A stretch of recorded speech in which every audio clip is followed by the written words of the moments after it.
Olá, meus amores, como é que vocês estão? Tá tudo de boa na lagoa? Tudo tranquilo como um esquilo? Sou a professora Keise Marinho, de Português dos terceiros anos. Hoje revisaremos um assunto que eu amo, fábulas, porque eu amo ouvir histórias. E você gosta de ouvir história também? Vamos revisar o que é fábula. Tenho certeza que você lembra, mas também se não lembra, não tem problema, tá certo? Iremos rever aqui e aí você olha, ativa a sua caixola, tá bom?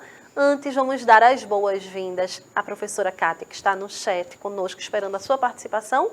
Bem-vinda, professora Kátia. Bom dia, meus amores, tudo bem com vocês? Já estou aqui aguardando a presença e participação de todos. Até daqui a pouco. Conosco também está a Laisa, a nossa intérprete de Libras, tornando a nossa aula mais inclusiva. Bem-vinda, Laisa. Vamos lá, vamos ao início da aula. E aí, fábulas, quem lembra o que são fábulas? Quais são as características das fábulas? Existem muitas, não é?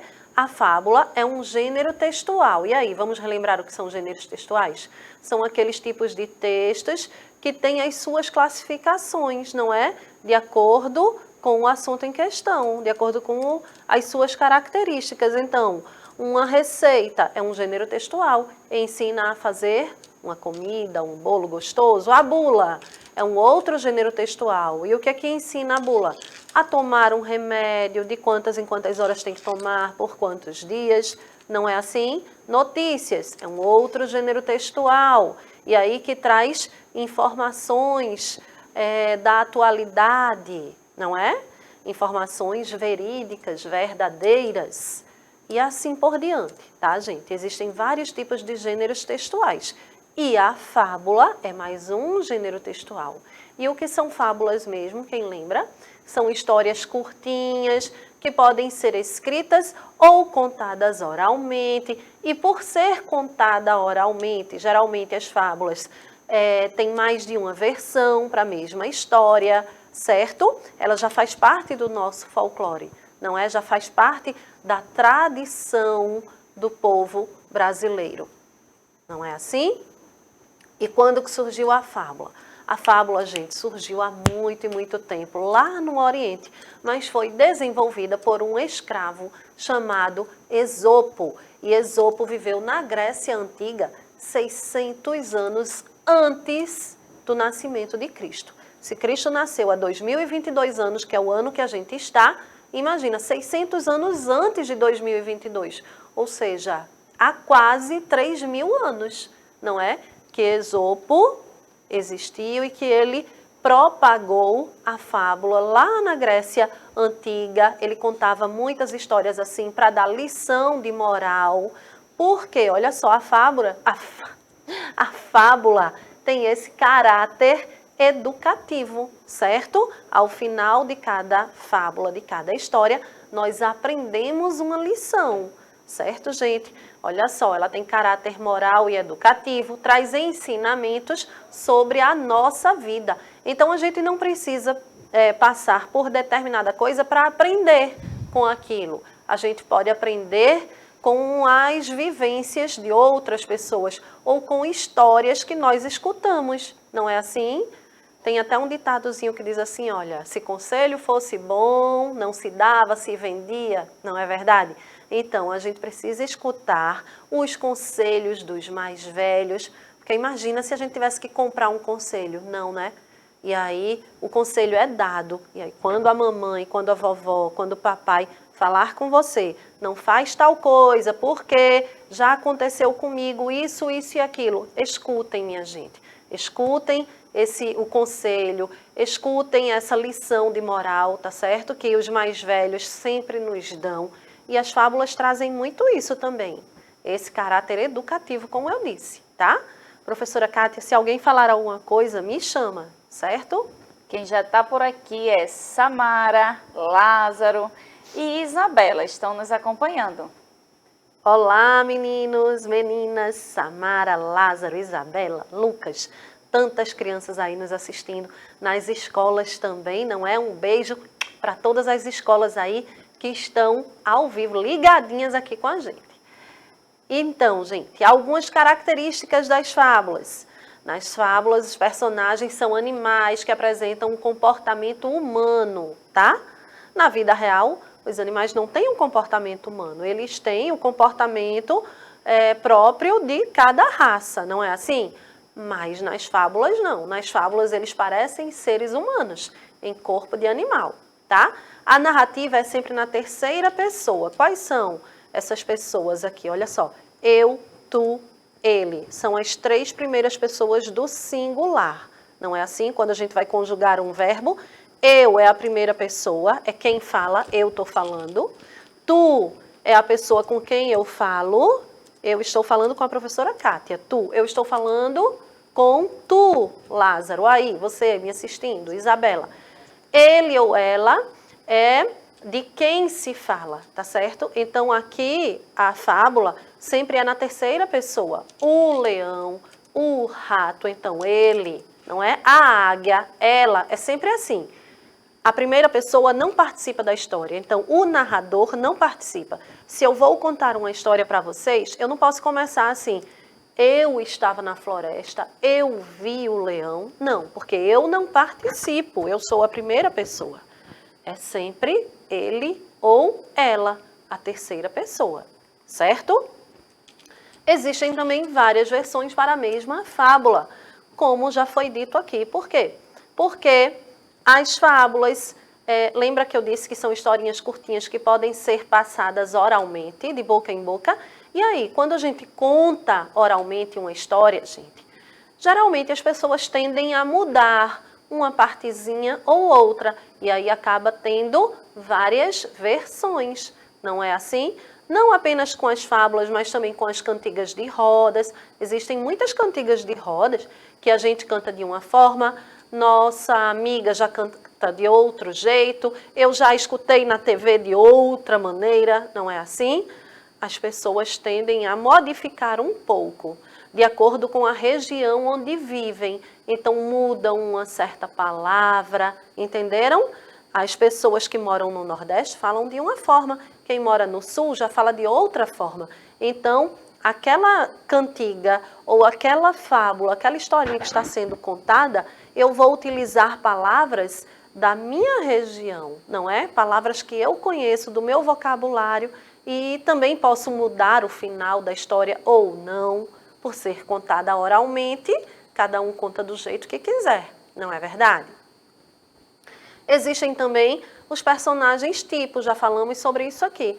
Personagem tipo tem a ver com a coletividade. Então, em toda história que você encontrar, a raposa sempre é aquela que detém a esperteza, o leão sempre é aquele que tem a força, que é o rei da selva, a coruja sempre é a que tem sabedoria, não é? É a sábia, a mais inteligente. E aí, nas fábulas existe a conclusão, que é o fechamento, o finalzinho da história.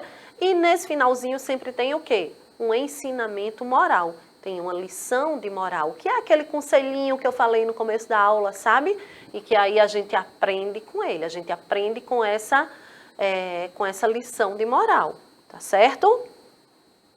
E aí a estrutura da fábula é como em todas as outras histórias. Tem a introdução, tem o desenvolvimento, tem o clímax, tem a conclusão. O que é a introdução? Tenho certeza que vocês sabem.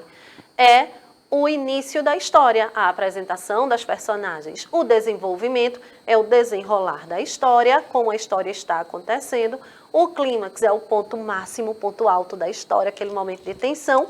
E a conclusão é quando tudo se encerra, quando acaba ali a história. E aí, nesse momento, tem a lição de moral. Tem aquela parte, né, do caráter educativo. É quando a gente aprende alguma coisa com essa história. E aí, vamos ouvir uma história? Hoje eu trouxe para vocês a história do boi e o sapo. Quem conhece essa história? O boi e o sapo, você conhece? Lázaro, já ouviu falar nessa história? O boi e o sapo? Samara, Isabela, Lucas, falem para mim aí, a Dalgisa. Professora Kátia, você conhece? O boi e o sapo, não. Sim, não conheço, vou conhecer agora. Vai conhecer E agora. Samara está aqui perguntando se você lembra dela, viu? Claro que eu lembro, Samara, nessa maravilha Isso. que eu sempre falo, Samaravilha. Claro que eu lembro de você, Samara. Um beijão para você, meu amor. Quero muito que você venha aqui, tá? Pra gente tirar foto, pra gente conversar um pouquinho, combinado? Lázaro está dizendo aqui que também não conhece essa história. Ai, Lázaro, você vai conhecer agora e vai amar. Olha só, deixa eu contar aqui rapidinho que o tempo já está acabando. Em uma fazenda, gente, tinham muitos animais. E dentre eles tinham muitos bois, sabe? Mas aí tinha um boi que era pequenininho e ele vivia muito chateado com isso, porque ele queria ser tão grande quanto os outros, mas não era. E aí ele chegava para o cachorro, que era o amigo dele, e dizia assim: eu sou o menor boi da fazenda, que coisa chata isso. E aí o cachorro falava: não comece com isso, meu amigo. Você parece ser muito robusto e esperto. Você tem muitas qualidades. Além disso, não tem como todos os animais serem do mesmo tamanho. Eu, por exemplo, existem vários cachorros maiores que eu. E eu não me importo com isso, eu nem ligo.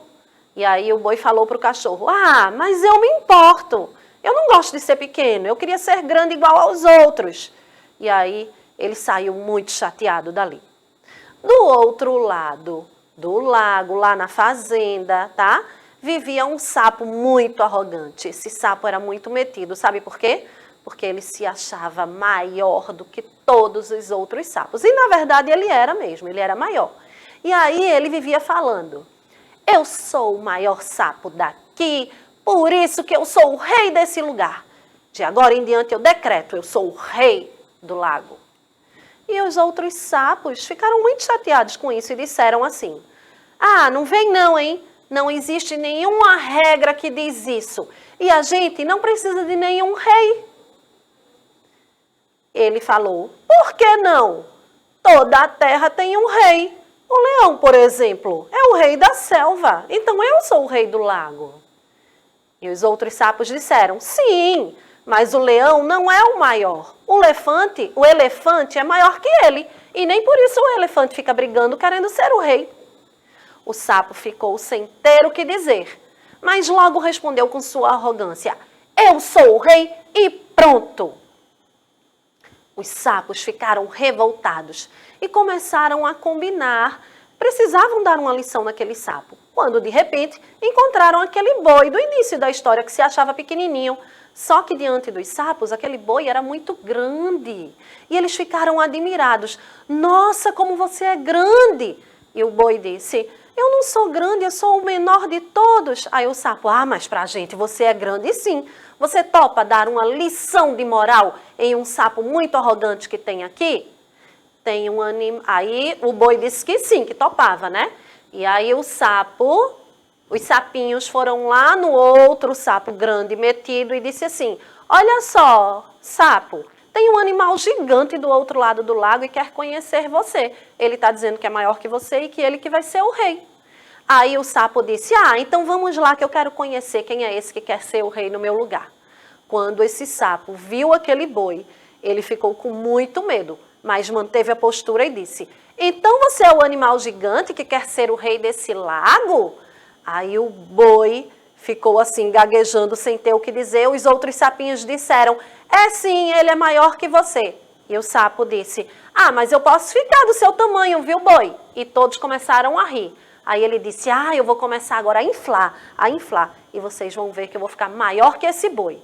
E ele começou a inflar, e a inflar, e a inflar. E todos ficaram com muito medo, achando que ele ia estourar. Sabe o que aconteceu? Esse sapo inflou tanto, parecendo um balão, que ele saiu flutuando, voando pelo céu e nunca mais voltou. Os outros sapinhos ficaram com muita pena dele, mas também gostaram, sabe? Porque aí ele aprendeu a lição, a nunca mais se achar melhor que ninguém. E o boizinho também, olha, voltou para a fazenda feliz da vida pelo seu tamanho e viu que tamanho não é documento. A gente não precisa ser o maior de todos para ser o maioral, para ser o melhor, tá? Essa foi a aula de hoje, espero que vocês tenham gostado. Um beijão, não saiam daí porque tem muito mais. Tchau, tchau!